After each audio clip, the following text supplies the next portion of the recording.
Aujourd'hui, on va parler des composables sous Vue.js. Qu'est-ce que c'est, comment en faire et pourquoi ils existent. Bonjour à tous, c'est Brian de DevTheory, la chaîne pour devenir et rester un bon développeur JavaScript.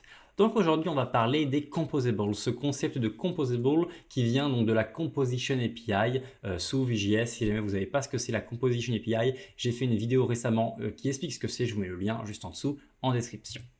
Donc, les composables, eh bien, en fait, il faut savoir que c'est pas indispensable, hein, c'est une manière d'utiliser la Composition API. Par exemple, ici, on a deux exemples. On a deux exemples qui font exactement le même code, et il y en a un où on est sans les composables, et l'autre où on est avec des composables.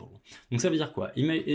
Analysons un peu le code où il n'y a pas de composable. Donc on crée des variables via la Composition API, x et y. Ensuite on a une petite fonction update en fait avec event qui contient page x et page y, parce qu'en fait c'est l'événement mouseMove qui est utilisé donc pour savoir en fait à quel endroit, à quelle coordonnée est ma souris au moment où je la bouge en fait. Donc simplement ça permet de suivre les coordonnées de la souris avec x et y qui sont réactifs par rapport aux coordonnées de la souris. Et on a un onMounted et un onUnmounted afin donc de mettre en place l'event listener de mouseMove et de le retirer juste après.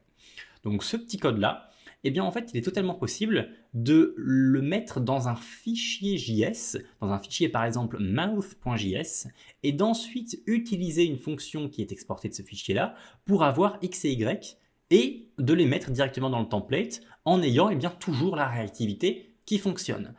Concrètement, un composable, c'est dans un fichier JS, j'exporte une fonction qui utilise la Composition API et donc les méthodes, les variables que cette fonction-là return, sont réactives parce qu'elles utilisent la Composition API. Globalement, c'est ça un composable. Les avantages que ça permet, on va le voir après, mais tout de suite, on va le créer pour vraiment vous démontrer que c'est pas compliqué de créer un composable. Donc là, vous voyez, j'ai le même système, le même code qui est là. Vous voyez que là, j'ai les deux nombres qui bougent, hein. Donc c'est vraiment le même code qui est juste ici. Et donc, on va créer un composable à partir de ce code-là. Ce que je fais, c'est quoi? C'est que je crée, donc déjà là où est-ce que je suis sur sfc.vujs.org qui est le playground de Vue.js directement sous forme de site web. Donc, je vais créer un petit fichier mouth.js. Okay, ce fichier-là, comme on l'avait vu, il va exporter une fonction. Donc, je vais faire un petit export function de useMouth. On a une convention dans les composables, une convention qui a été reprise des hooks de React, comme certains auront pu le voir, qui est d'utiliser le petit mot use au début. Comme ça, on sait en fait que c'est un composable, donc que ça va utiliser la Composition API et qu'on va pouvoir l'importer, etc. Donc là, on a créé notre petite fonction qu'on a directement exportée. Maintenant, il va falloir reprendre en fait tout ce code-là, tout simplement, et le coller dans notre fonction. À part, bien entendu, le import, parce que le import, il faut le mettre tout en haut du fichier. Hop, tac. Et maintenant qu'on a ça, qu'est-ce qu'il manque? Il manque simplement une chose, c'est le fait en fait de renvoyer nos variables. Parce que là, on a une méthode qui va créer deux variables réactives, qui va mettre en place un lifecycle hooks quand c'est mounted par rapport donc, à l'événement, par rapport à l'event listener mouseMove, etc. Et bien maintenant, en fait, il faut renvoyer tac, nos variables. Donc je vais renvoyer mon x et je vais renvoyer tac, mon y, tout simplement. Maintenant que j'ai ça, je vais essayer de récupérer mon mouse.js depuis mon script ici. Donc là, j'enlève quasiment tout. Tac, je récupère useMouth. Je le récupère à partir de quoi? À partir du fichier mouse.js qui a juste ici. Maintenant, on me dit juste que la propriété y a été est utilisée, mais on ne l'a pas, tout comme la propriété x d'ailleurs. Effectivement, maintenant, il faut que j'utilise mon useMouth. Donc, je vais faire useMouth, je vais l'exécuter, mais je vais surtout récupérer de ce qu'il renvoie, je vais récupérer x et y en fait. Tac. Maintenant que j'ai ça, je regarde si ça fonctionne, et ça fonctionne totalement de la même manière. Vous voyez que le code là, il est beaucoup plus propre au niveau du SFC, au niveau du Single File Component, parce qu'en fait, j'ai simplement deux lignes. J'importe useMouth, j'utilise useMouth. Fini. Donc c'est quand même très très propre, c'est très très lisible. Et tout ce code en plus qui était là, on l'a mis dans un autre fichier, ce qui permet de créer un niveau d'abstraction en fait sur notre component afin d'utiliser uniquement ce qui est utile et en plus avoir quelque chose de beaucoup plus lisible en fait tout simplement. Et vous voyez qu'ici ça fonctionne très très bien, c'est quasiment le même code, hein. On n'a vraiment quasiment rien changé à part return des variables et c'est tout. Vous voyez? Donc c'est ça l'intérêt d'avoir, enfin l'intérêt principal, on va le voir après, mais c'est ça donc le comment créer un composable. C'est vraiment pas compliqué et c'est très utile. Pourquoi c'est très utile? Hop, hop.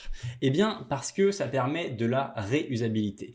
C'est très important d'avoir la réusabilité dans une application parce que ça permet de scaler plus facilement un site web en fait. Si jamais vous créez un système une fois dans un component, et qu'en fait vous vous rendez compte que ce système-là, j'en ai besoin dans un autre component, soit vous allez le copier-coller, ce qui est vraiment pas bon parce que si jamais à un moment votre système il change, eh bien vous devez le changer à 2 points, à 2 endroits, soit vous allez créer donc un composable ici, donc vous allez créer à un seul endroit, ce qui permet donc de l'utiliser dans plusieurs components différents et donc eh bien, d'avoir quelque chose de réutilisable. Et à l'instant où vous modifiez ce système-là, eh bien, il se modifie pour les deux components qu'il utilise, donc c'est beaucoup plus, c'est réutilisable et c'est en plus scalable. Donc c'est vraiment beaucoup mieux d'avoir ce genre de features au sein de notre site web.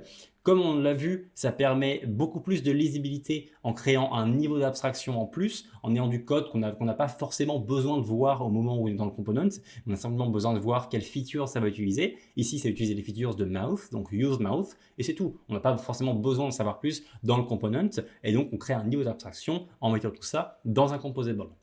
En plus, ça permet un autre avantage qui est assez énorme et qui change un peu vraiment l'écosystème de JavaScript, de Vue.js, excusez-moi, c'est le fait qu'on peut avoir des stateful composables. Alors on a stateless, stateful. Stateless, ça veut dire que ça ne garde en mémoire aucun state, ça ne garde en mémoire aucune valeur. Okay, donc là, quand on utilisait useMouth, ça crée des nouvelles valeurs. Donc c'était stateless, ça ne va pas prendre en compte des valeurs extérieures. Mais on peut créer des stateful components, ce qui signifie en fait dans notre mouth.js, si jamais mes deux variables x et y, je les mettais en haut, dans mon top level en fait, au niveau du scope, eh bien ça faisait en sorte qu'elles seraient partagées à travers toutes les instances de useMouth.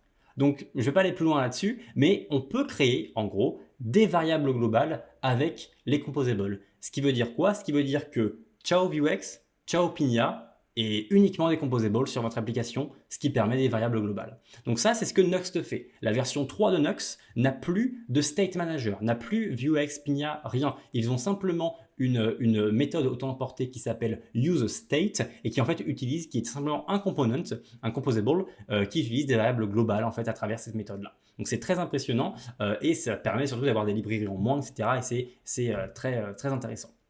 Donc voilà en fait tout concernant les composables et si jamais vraiment vous voulez coder beaucoup plus de composables, voir comment ça se fait, etc. Eh bien je vous invite vraiment à suivre le cours qui fait partie du Club Dev Theory, Composition API et Composable sous Vue.js 3. Donc en fait dans ce cours-là, c'est un cours de 3 heures qui concerne donc la Composition API, comment elle se met en place, etc.